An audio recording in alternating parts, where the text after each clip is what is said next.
afternoon, Performance Chiropractic family, Facebook family. This is Dr. Julie Bronze from Performance Chiropractic in Traverse City, Michigan.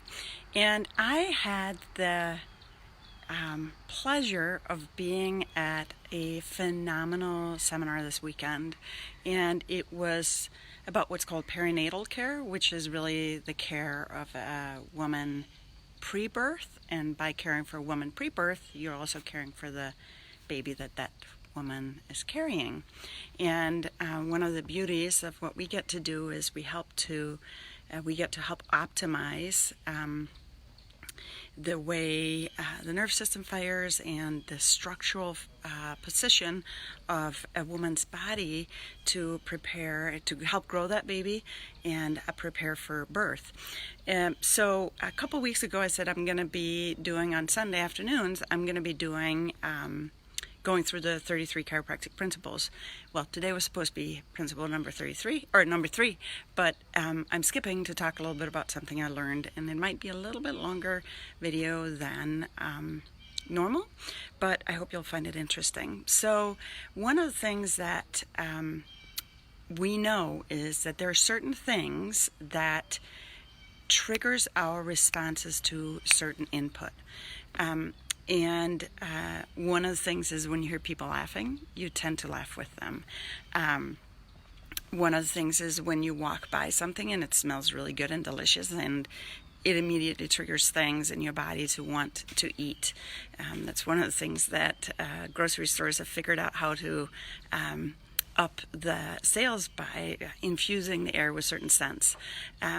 We also know that we're hardwired to, when we see the face of a baby, we immediately want to lean in and coo, and we get drawn to them. At least the majority of us do, and that's set up on purpose because babies cannot protect themselves. They do not come out like a lot of other animal babies. They come out completely reliant on you protecting them and nurturing them and holding them and caring for them. They cannot do anything on their own.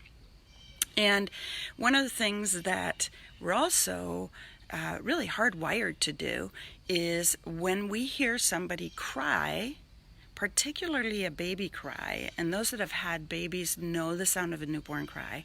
Hi, Elizabeth. This will be of interest to you.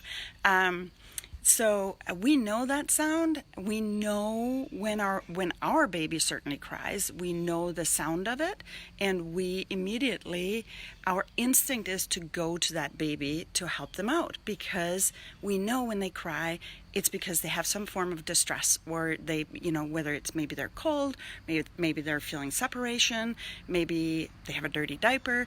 There are lots of different things. And as moms and some dads, we become extremely skilled at picking up what it is our baby is telling us.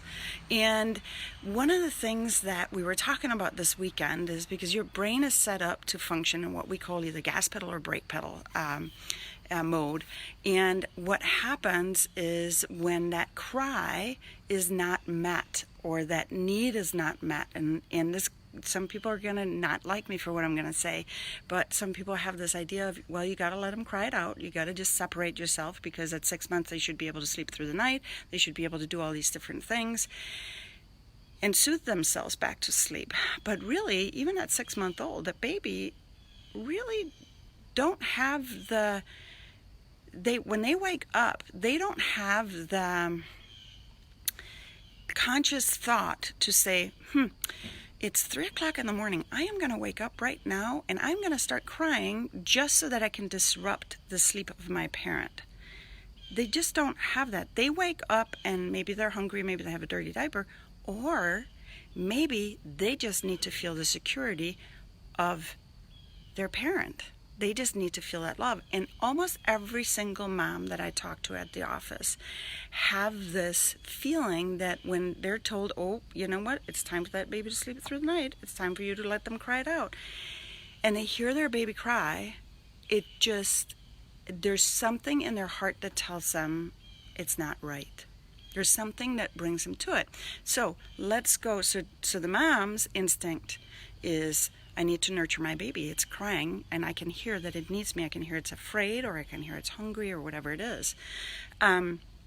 So now let's go to what happens to the baby, because what happens eventually, some babies it takes a little longer than others, but eventually they stop crying, right? Well, what happens in that mode is they basically flip their sympathetic parasympathetic mode off. They switch over and they give up, because they know there's no help coming. No one is coming.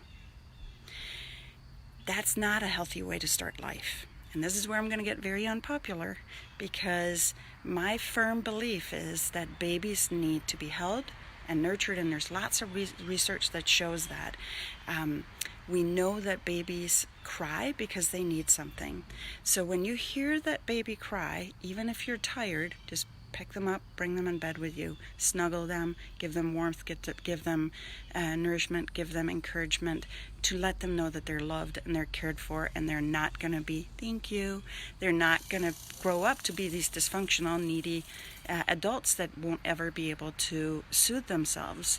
I can say for sure, I know that I have 4 boys, and they're all very capable of taking care of themselves.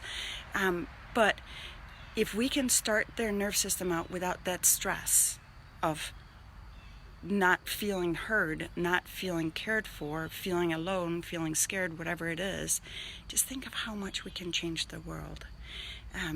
There's really no other culture than the Western culture where we have this idea that babies need to be separated, kids need to be separated from their family and the adults that have them.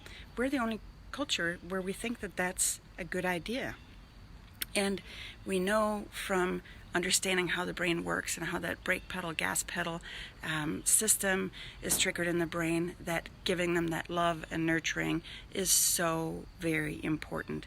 So I'm stepping away from the 33 principles, so my hope is that you will take this, listen to that mama's heart, and pick up your baby, nurture them, love them, because they surely need it. This is Dr. Julie Bronze from Performance Chiropractic, wishing you a phenomenal Sunday and a fabulous next week.